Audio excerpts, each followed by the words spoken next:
Number 20, Yuri. It was either him or Keserato, but I've gone with Yuri. Though this is NACS we're talking about, he and his team has grown to become one of the most threatening team in North America, playing a CS style. It only reminds us of Fnatic back in the day, being the most important piece to Furia's puzzle.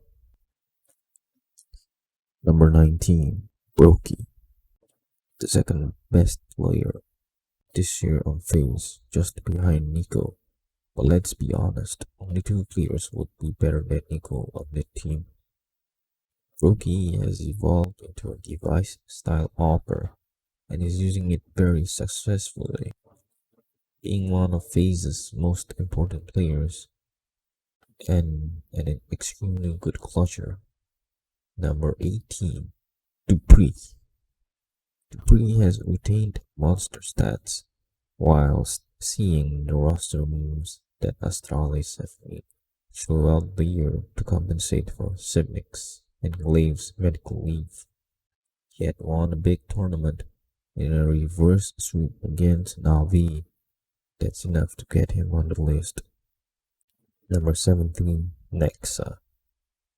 Being the in-game leader of G2 and a consistent top fragger is enough to get you on this list, which is why Nexa is here. Nexa has led G2 to multiple finals earlier in the year, but has not won anything, which is why he is not higher rated. Number 16, Roland. Roland kept Fnatic as a pretty good team throughout the year. His stats show why he is one of the most exciting young talents, and he could easily break into the top 10 next year if Fnatic get their stuff together and kick JW. Number 15, Santaris.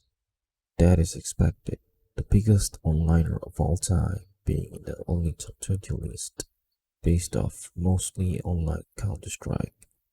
Regardless, he has been putting up monster stats for Big and showing why he's on so many highlight reels. Number 14, Staven.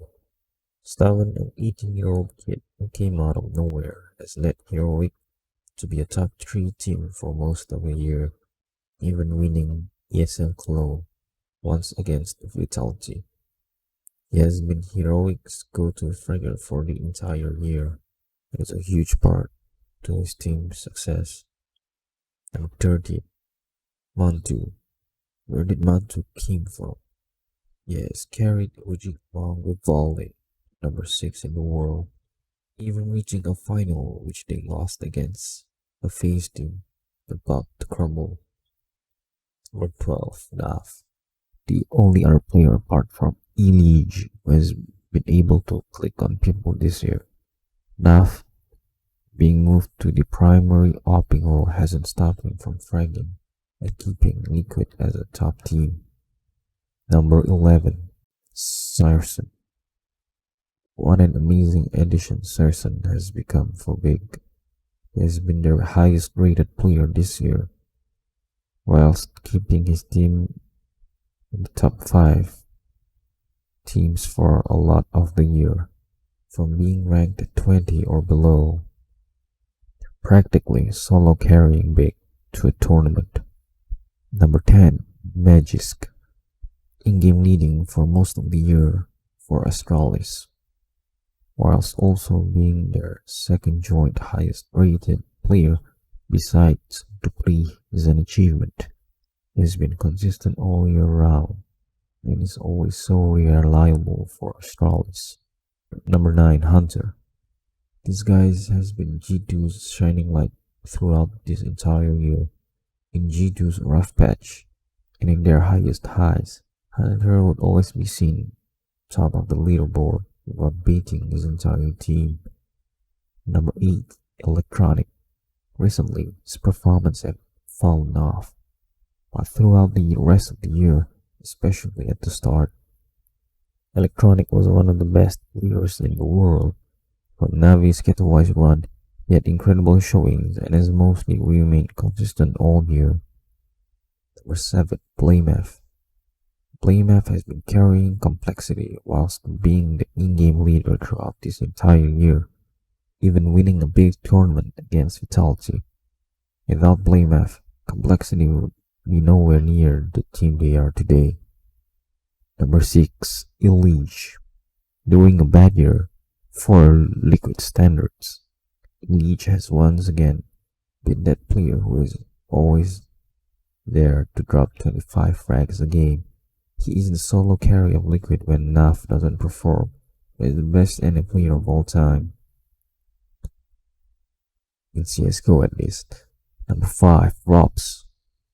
How else would I put this? Robs has kept moves in the top 30 teams CS entire year whilst playing the B-side on most city maps. Number 4. Device.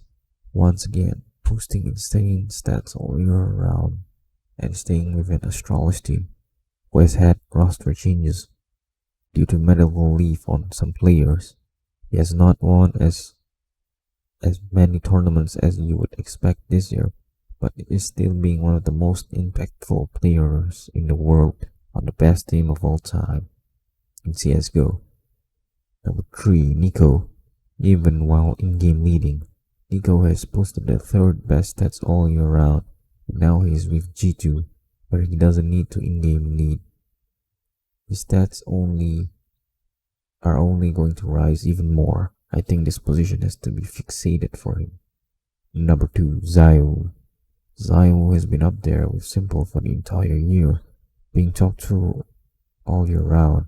He would be number 1 in my list if he had any silverware for this year. Number 1. Simple. Simple has once again torn up the CSGO scene with so far a 1.27 rating against top 20 opponents. The only reason he is above Zio is because Vitality have not won anything this year, whereas Navi has won Katowice at the start of the year.